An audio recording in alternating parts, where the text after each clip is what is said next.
اللہ کے تعلق کے ذریعے سے ہوتی ہے۔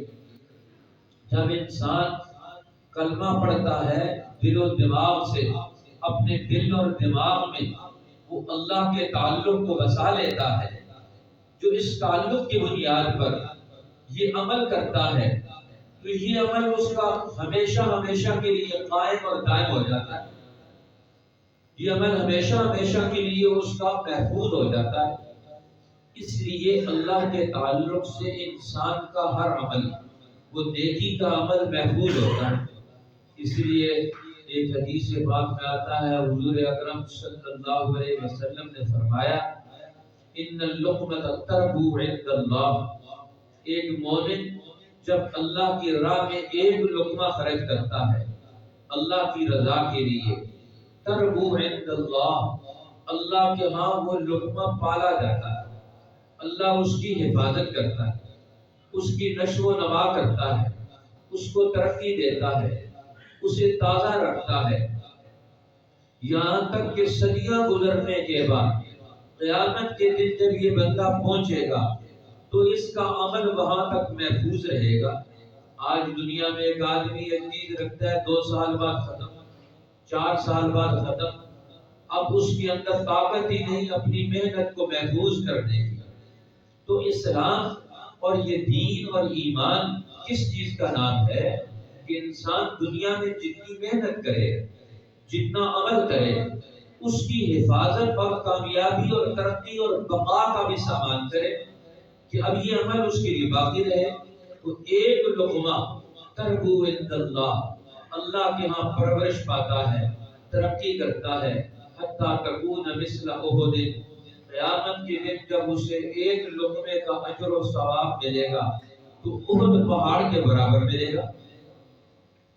اسی طرح دنیا میں ایک کافر ایک نیکی کرتا ہے، اس میں آخرت کی نیت ہی نہیں تھی، اللہ کی عظمت اور بڑائی اس کے دل و دماغ میں موجود ہی نہیں ہے، شیطان کا اثر اس کے دل و دماغ میں مسلط ہے، تو دنیا میں وہ نیکی بھی کرتا ہے تو اللہ جل شانہ وہ اپنی بے نیاز شان کے مطابق اس کو دنیا میں اس کا اجر عطا کر دیتے، دنیا میں اس کو اس کا بدلہ دے دیتے، آخرت میں اس کا عمل کچھ بھی نہیں۔ ما لہ فی الآخرۃ من خلاق، آخرت میں اس کے کسی عمل کا کوئی حصہ نہیں ہوگا۔ کیوں کہ اس نے دنیا میں عمل کرنے سے پہلے یہ نیت ہی نہیں کی کہ اللہ میرے عمل کی حفاظت کرے اور میرے عمل کو میری آخری اخروی زندگی کی ترقی کی بنیاد بنائے، لہذا اس نے دنیا اور آخرت دونوں کو الگ الگ کر دیا۔ ایمان کس چیز کا نام ہے؟ دنیا کی زندگی اور آخرت کی زندگی دونوں کو ایک قانون، ایک حکم کے تحت گزارنا، ایک اللہ کے حکم کے ماتحت کر دینا، دنیا اور آخرت دونوں کی زندگی کو۔ اب اسی کا نام تو ایمان ہے۔ آج ہماری دنیا کی زندگی شیطان کے تابع، ہماری دنیا کی زندگی حرام کاموں کے تابع ہوگی۔ ہم دین حق کو ماننے کے باوجود ہم اپنی دنیا کی زندگی کو اللہ کے حکم کے تابع نہیں لا سکے۔ اس لیے یہی تو دل و دماغ کے اندر ایک کمزوری ہے جو انسان کو اور زیادہ نقصان پہنچاتی ہے۔ اس لیے اللہ کے ہاں کسی انسان کو اس کا دنیا میں اللہ اس کو بدلہ دے دیتے ہیں جو نیکی کرتا ہے کافر، آخرت میں اس کو نیکی کا اجر نہیں ملے گا، دنیا میں مل جائے گا۔ اس لیے کسی نے پوچھا ملک الموت سے آپ کو کبھی تعجب بھی ہوا؟ میں نے کہا ہاں بڑا تعجب ہوا۔ ایک واقعہ کہ ایک آدمی دنیا سے جا رہا تھا، آخری وقت میں اس نے خواہش کی کہ اللہ مجھے اس وقت انار مل جائے۔ اللہ نے ایک فرشتے کی ڈیوٹی لگائی کہ جاؤ اس بندے کے لیے انار لے کر آؤ۔ سینکڑوں میل سے دور سے انار لا کر اس کے سامنے رکھ دیا۔ اس نے آخری وقت میں، موت کے وقت میں اس نے وہ انار کھایا اور وہ مر گیا۔ اور ایک مسلمان دنیا سے رخصت ہو رہا تھا، جا رہا تھا، اس وقت اسے پیاس لگی پانی پینے کے لیے۔ اب پیاس لگی، پانی کا پیالہ قریب پڑا ہوا تھا، اللہ نے فرشتے کو حکم دیا یہ پانی کا پیالہ گرا دو، یہ پانی نہ پی سکے۔ اب وہ پانی گرا گیا، پانی نہ پی سکا، آخری وقت میں پیاس کی شدت میں وہ مر گیا، اسی میں وہ موت آ گئی۔ اب فرشتوں نے تعجب سے پوچھا یا اللہ یہ ماجرا ہمیں سمجھ نہیں آیا، ایک کافر پہ وہ سینکڑوں میل دور سے انار منگوا کر دے دیا، اور ایک بندہ مومن کو قریب سے پانی کا ایک قطرہ اور ایک بوند بھی نہیں لینے دی۔ ماجرا کیا ہے، نتیجہ کیا ہے، انجام کیا ہے، یہ سمجھ نہیں آ رہا۔ اب اللہ نے کائنات کا نظام یہ اپنے قبضے میں رکھا ہے، انسان کو اس دنیا میں آخرت کی ترقی کے لیے اور دنیا کو کامیاب بنانے کے لیے بھیجا ہے کہ دنیا اور آخرت دونوں کی ترقی اور کامیابی کا سامان تم نے یہاں سے کرنا۔ تو اللہ نے فرمایا کہ جو کافر دنیا سے جا رہا تھا اس کی نیکی ہمارے پاس محفوظ تھی، اس کی نیکی کا بدلہ ہم نے دنیا میں سے دے دیا۔ آخری وقت میں اگر یہ ساری محنت کوشش کرتا تو یہ اتنے دور سے انار نہیں منگوا سکتا، ہوائی جہاز بھیجتا اور لاکھوں روپے خرچ کرتا۔ اس کے ورثاء کے پاس بھی اتنی گنجائش نہیں ہے کہ یہ مال صرف کر کے اس کو دے سکتے۔ ناممکنات میں سے ہم نے اس آخری وقت میں اس کو یہ نعمت عطا کر دی اور یہ اس کا بدلہ چک گیا نیکی کا۔ اللہ کسی کی نیکی کو ضائع نہیں کرتا ہے، کافر کی نیکی کو بھی ضائع نہیں کرتا، اس کو بھی بدلہ دیتا ہے، لیکن نیت اس کی نہیں ہے آخرت کی، اس لیے اس کو بدلہ دنیا میں ملتا ہے۔ ہاں آخرت کے اعتبار سے اصابت حرث قوم، اس قوم کی کھیتی کو وہ آ لگا، وہ پالا، وہ عذاب، وہ ریح، وہ ہوا، اس نے اس کو جلا کر رکھا۔ اس طرح دنیا میں انسان ہوا چلتی ہے جو انسانوں کی کھیتیوں کو تباہ کرتی ہے، کچھ ہوا وہ چلتی ہے جب کوئی قوم کفر کرتی ہے، ظلم کرتی ہے، بے حیائی کا راستہ اختیار کرتی ہے، ناحق مال کھاتے ہیں، تو اب ان کے برے اعمال سے بھی برے نتائج نکلتے ہیں، انسانی معاشرہ آلودہ ہوتا ہے۔ جس طرح یہاں تعفن پھیل گیا، کہتے ہیں فلاں وبا پھیل گئی فلاں تعفن کی وجہ سے، اسی طرح برائیوں کا بھی تعفن ہے جو روحوں کو برباد کرتا ہے، ذہنوں کو برباد کرتا ہے۔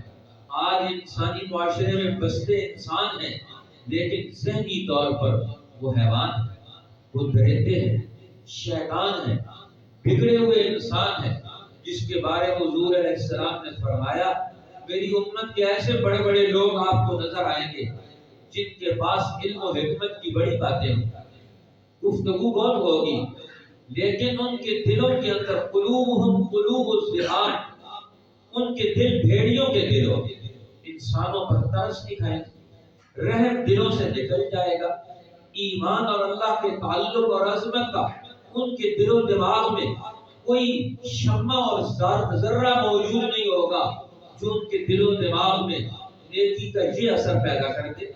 وہ اللہ نے فرمایا یہ بندہ ہے مومن کہ دنیا سے جا رہا تھا، ان لکل مقعد فی الجنہ، اللہ نے ہر ایک انسان کا جنت میں ایک مقام رکھا ہے، اور وہ مقام دنیا میں انسان نے پیدا کرنا ہے، دنیا سے لے کر جانا ہے، وہاں سے نہیں ملے گا۔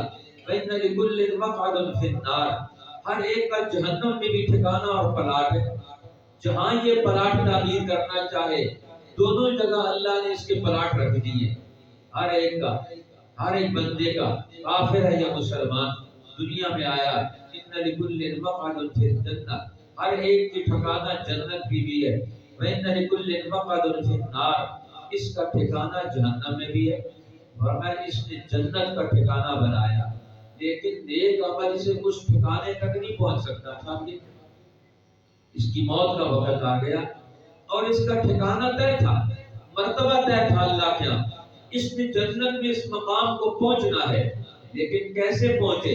اب تو وقت آخر آ گیا، دنیا سے جا رہا ہے، تو اللہ فرماتے ہیں ہم نے پانی کے ایک قطرے سے اسے محروم کر کے اس کی کامیابی کا اگلا دور پیدا کر دیا، اس کی ترقی کا اگلا دور پیدا کر دیا، اس کی نجات کا اگلا راستہ کھل گیا کہ جنت کے اس مقام تک پہنچ جائے گا۔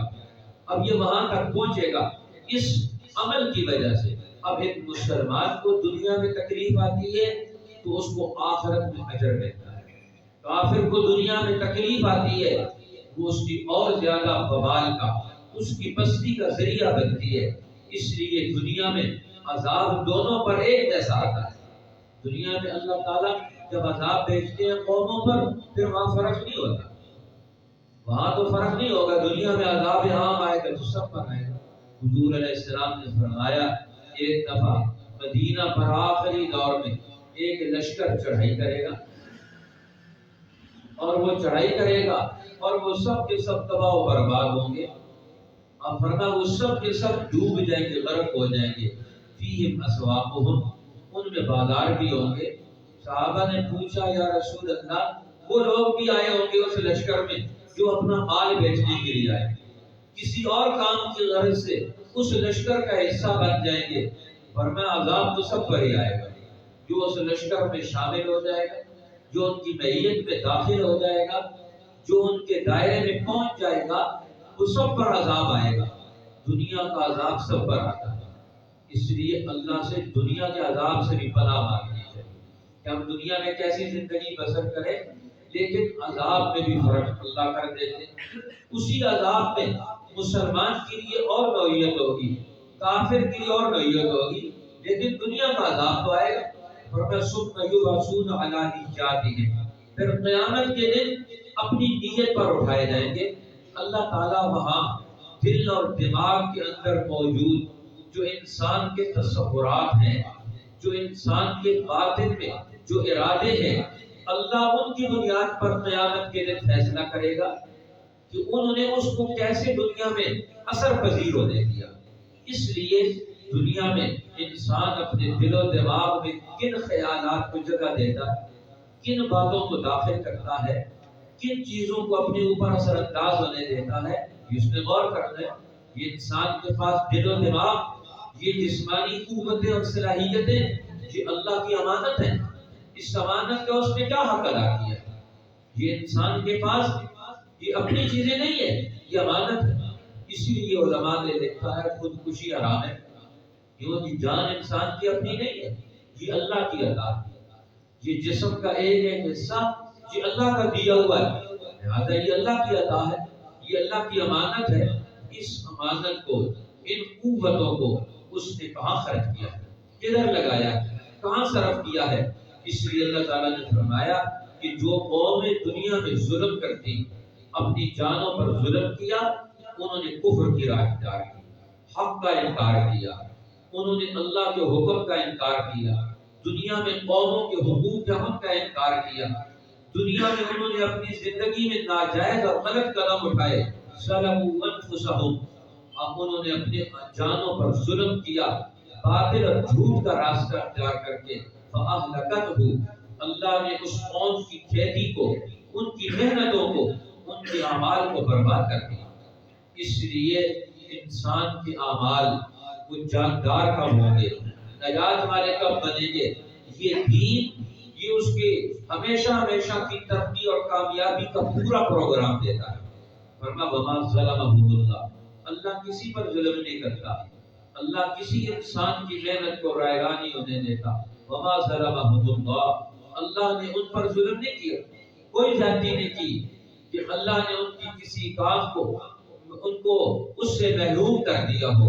اللہ تو انسان کو کائنات میں بڑی نعمتیں دے کر بھیج دیا، اس پوری کائنات کو استعمال کرے، کائنات کو استعمال کر کے بڑی نیت اور ارادہ کر کے اس کے مطابق وہ کام کرے۔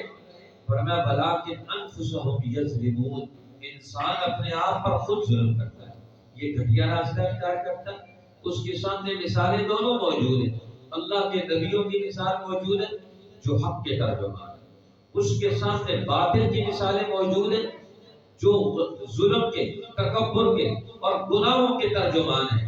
لیکن انسان کن کے پیچھے چلتا ہے، یہ اس میں غور و فکر کرنا ہے۔ اس لیے کافر وہ آخرت میں کسی انعام کا مستحق نہیں ہوگا، اور اس کا کوئی عمل اس کو فائدہ نہیں پہنچائے گا، اس لیے کہ خود اس نے فائدے کی نیت ہی نہیں کی کہ مجھے آخرت میں فائدہ پہنچے۔ جب اس نے خود ہی نیت نہیں کی تو وہ تو کیسے اس سے فیض اٹھا سکتا ہے؟ اس لیے یہ دین، یہ ہماری کامیابی کی ضمانت مہیا کرتا ہے۔ اللہ ہمیں اس کی کامیابی کا جو سچا اور صحیح راستہ ہے ایمان کا اور معرفت صحیحہ ہے. اس لیے شیخ مولانا محمود حسن رحمۃ اللہ علیہ نے اس آیت کریمہ میں یہ دو اصول سمجھائے کہ انسان کے عمل کی قدر اللہ کے اندر پیدا ہوتی ہے اس کے ایمان کی بنیاد پر، اس کی معرفت صحیحہ کی بنیاد پر، اس کے اندر دین کی عقل ہے، دین کا علم حاصل ہے. اس لیے حدیث پاک میں آتا ہے قیامت کے دن ہر آدمی کو اس کے نیک اعمال کا اجر و ثواب اس کے دین کے علم اور عقل اور حکمت کی بنیاد پر دیا جائے گا. اب ایک ہی نماز وہ رسول اللہ پڑھ رہے ہیں، وہی نماز ابو بکر صدیق پڑھ رہے ہیں، وہی نماز عمر ابن الخطاب پڑھ رہے ہیں، وہی نماز حضرت عثمان پڑھ رہے ہیں، وہی نماز حضرت علی پڑھ رہے ہیں، وہی نماز بعد میں آنے والے تابعین میں سے ایک کوئی اللہ کا ولی پڑھ رہا ہے. ہر ایک کا اجر و ثواب الگ ہے. نماز ایک ہی ہے، صبح کی نماز سب نے پڑھی لیکن ہر ایک کو اجر و ثواب الگ ملے گا. کیوں؟ ہر ایک کا اللہ کا تعلق اپنا ہے، ہر ایک کے اندر دین کی معرفت اور اس کی حکمت اور اس کی عقل اپنی ہے. آج ہم نے دین کی معرفت اور حکمت کیا حاصل کی ہے؟ اس کے علم اور اس کی معرفت کے حوالے سے ہم نے اپنا کتنا وقت لگایا ہے، کتنا دماغ لڑایا ہے اس کے لیے. اپنے دل و دماغ میں علم الہی کی کتنی جگہ دی ہے جس سے ہمارے اندر یہ معرفت صحیحہ پیدا ہو کہ مسجد کس چیز کا نام ہے، رشتے کس چیز کا نام ہے، بچوں کے حقوق کیا ہے، اللہ کی پہچان کیا ہے، اللہ کا حق کیا ہے. یہ ساری چیزیں معرفت صحیحہ میں انسان کا دماغ روشن ہو جائے، اس کا دل روشن ہو جائے. اس لیے علم، ذکر، صحبت صالحین، قرآن حکیم کی تعلیمات، انبیاء علیہ السلام کے حقائق اور واقعات، انسان جب ان سے جڑ جاتا ہے پھر زندگی میں قدم اٹھاتا ہے. وہ قدم اس کا اللہ کا کیا مقام رکھتا ہے، پھر وہ نماز پڑھتا ہے، پھر اس کی نماز کا کیا اثر پیدا ہوگا جب ان سب چیزوں کو وہ دل و دماغ میں جگہ دے کر پھر عمل کرے گا تو پھر اس کی نماز کا کیا اجر پیدا ہوگا. اس لیے حضرت مجدد الفسانی رحمت اللہ تعالی علیہ وہ فرمایا کرتے تھے کہ نماز میں خشوع اور خضوع اللہ کے تعلق کا کیا مطلب ہے کہ نماز کے ہر رکن کو، نماز کے ہر عمل کو، نماز کے ہر حصے کو پوری پہچان کے ساتھ ادا کرے کہ میں کون سا رکن ادا کرنے جا رہا ہوں، اس رکن کی کیا اہمیت ہے، اس رکن کو ادا کرنے میں میرے پیغمبر کا کیا طریقہ ہے. فرمایا جب نماز کا قیام اس طرح کرے گا، رکوع اس طرح کرے گا، سجدے کو وہ ساری تعلیمات ذہن میں لا کر ادا کرے گا، پھر دیکھو اس کا کیسا اجر و ثواب مرتب ہوگا، پھر کیسا واپس اللہ کی طرف سے اس عمل پر اس کو کیا کیا رحمتیں واپس آئیں گی. ہر عمل پر انسان کو اللہ کی طرف سے جواب آتا ہے، قبولیت کا جواب آتا ہے. جب عمل صحیح ہوگا، معرفت صحیح کی بنیاد پر ہوگا، اللہ کے تعلق کی بنیاد پر ہوگا تو وہ دنیا میں ضرور اس کا جواب اسے آئے گا، اس کے آثار پیدا ہوں گے. اللہ جل شانہ ہمیں اپنی زندگی کا حق راستہ ایمان اور معرفت صحیحہ کا یہ نصیب فرمائے جس سے ہماری زندگی کے اوقات، ہماری زندگی کے اعمال، ہماری زندگی کی نوعیتیں یہ حق بن کر ہماری زندگی کا حصہ بن جائے اور ہماری نجات کا پیغام بن جائے. مثل ما ينفقون في هذه الحیات الدنیا، مثال ان لوگوں کی جو کچھ وہ خرچ کرتے ہیں اس دنیا کی زندگانی میں، کمثل ریح، اس کی مثال ایسے ہے جیسا کہ ایک ہوا، فیہا سر، اس میں ہو سردی، پالا، اصابت حرث قوم، پہنچے وہ کسی قوم کی کھیتی کو، ظلموا انفسهم، کہ انہوں نے اپنے حق میں برا کیا تھا، فاہلکتہ، اس تیز و تند ہوا نے ان کی سب محنت کو برباد کر ڈالا. وما ظلمهم اللہ، اور نہیں ظلم کیا ان پر اللہ نے، ولکن انفسهم یظلمون، لیکن وہ خود ہی اپنی جانوں پر ظلم کرتے ہیں.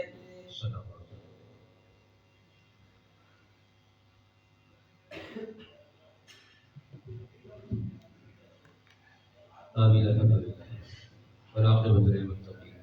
والصلاة والسلام على النبي الكريم وعلى آله وأصحابه أجمعين. اللهم ارزقنا تلاوة القرآن آناء الليل وأطراف النهار والعمل به على الوجه الذي يرضيك عنا يا عزيز يا غفار. اللهم اشرح صدورنا للإسلام. اللهم زينا بزينة الإيمان. اللهم لا تسلط علينا بذنوبنا من لا يخافك فينا ولا يرحمنا. اللهم علمنا من القرآن العظيم ما ينفعنا وانفعنا بما علمتنا وارزقنا حسن النظر فيما يرضيك عنا يا بديع السماوات والأرض يا ذا الجلال والإكرام. اللهم إنا نعوذ بك من كل بلاء الدنيا وعذاب الآخرة. رب هب لنا من لدنك رحمة إنك أنت الوهاب. اے رب ذوالجلال ہمارے حال پر رحم فرما، ہماری محنتوں کو قبول فرما، دین حق کو دنیا میں غالب فرما، ہمیں بطور ذریعہ اور وسیلہ کے قبول فرما. یہ جتنے احباب اپنے کام کاج چھوڑ چھاڑ کے تیرے پاک کلام کی نسبت سے آ کر بیٹھے ہیں تیرے پاک گھر میں، اے اللہ سب کے دل و دماغ کو ایمان و یقین اور حکمت سے بھر. اے اللہ دین حق کی تاثیرات ہمارے دل و دماغ میں نصیب فرما. شیطان اور باطل قوتوں کے اثرات سے ہمارے باطن کو ظاہر کو پاک و صاف فرما دے. اے اللہ ہمارے محنتوں کو قبول فرما دے، ہمارے گناہوں کو معاف فرما دے، ہمارے اعمال میں قبولیت اور جان نصیب فرما دے. اے رب ذوالجلال جتنے بیمار ہیں سب کو روحانی جسمانی بیماریوں سے شفا کامل عطا فرما. اے اللہ جتنے لوگ فوت ہو گئے سب کو مغفرت اور بخشش عطا فرما. اے اللہ جتنے ہمارے مشکلات اور پریشانیاں ہیں ان میں مدد و نصرت عطا فرما. ہمارے جملہ امور میں غیب کے خزانوں سے تکفل فرما. اے رب ذوالجلال دین حق کی جتنی محنتیں جہاں جہاں جس جس انداز سے ہو رہی ہیں ان سب کو دین کے غلبے کے نتیجے کی شکل عطا فرما. سرزمین حرمین الشریفین، بیت اللہ الحرام، مسجد نبوی، روضہ رسول، بیت المقدس شریف سمیت دین حق کے سب مراکز کو آبادیت نصیب فرما. ہماری دعاؤں کو قبول فرما. ہمارے ملک کو امن و سلامتی، خوشحالی اور ترقی عطا فرما. قرآن کے قانون کا غلبہ یہاں نصیب فرما. اے ارحم الراحمین جتنے دوست احباب نے دعاؤں کے لیے کہا ہے نہیں کہہ سکے دل میں تمنا رکھتے تھے سب کی سب حاجات تو ہی جانتا ہے. اپنے فضل عظیم سے سب کی سب حاجات کو پورا فرما. زندگی اسلام پر خاتمہ اپنے فضل عظیم سے ایمان پر نصیب فرما. رب زدنا علما وتوفنا مسلما والحقنا بالصالحین غیر خزایا ولا مفتونین. صلی اللہ تعالی علی خیر خلقہ محمد وآلہ وصحبہ اجمعین. کعبہ پی کر